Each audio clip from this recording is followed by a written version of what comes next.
So if you look at observation number 3, subpoint C, where they say, as labor costs go down, it reduces inflation. Well, as labor costs go down, it reduces the wage for the average man. Low-skilled immigrants lower the wage of low-skilled native-born males. Stephen A. Camaroto, Director of Research at the Center for Immigration Studies, April 2007. The disproportionate flow of undereducated immigrants to the U.S. has also depressed wages for native-born workers on the lower rungs of the economic ladder. In the last 2.5 decades, average hourly wages for male workers with less than a high school education declined more than 20% relative to inflation. For those only with a high school degree, they are all down almost 10%. So what they say is with their lowering inflation, they're also lowering the wage of almost every single person. Pretty much all 18 to 25-year-olds that aren't getting a lot of money, aren't paying a lot of taxes. They're lowering the wage for those. Yeah, they're reducing inflation because everyone's getting less money.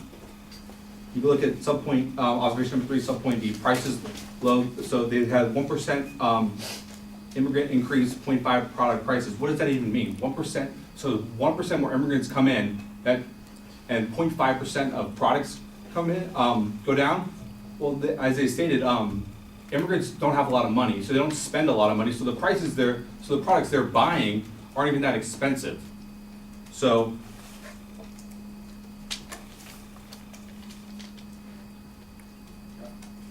and then here, 9% of the job deficit for native-born men and women would be eliminated. If they worked in jobs now held by recent immigrants of the same age.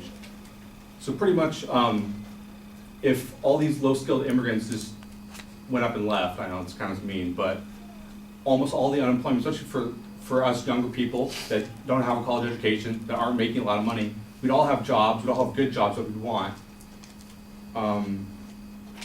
And they say 77% do pay taxes. Okay, but how much are they actually paying in taxes? Because they hardly ever pay income tax. When those sales tax is a very low amount, even if, and if not, they might be in a state that doesn't even have sales tax. So they're paying a very small amount of taxes, but they're taking all these benefits. As I said, $115 billion. That's more money than they've even talked about.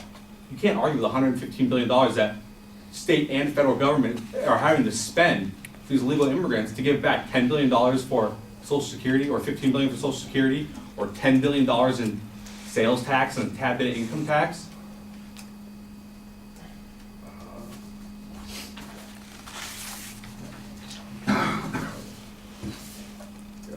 And for these reasons, you should vote negative.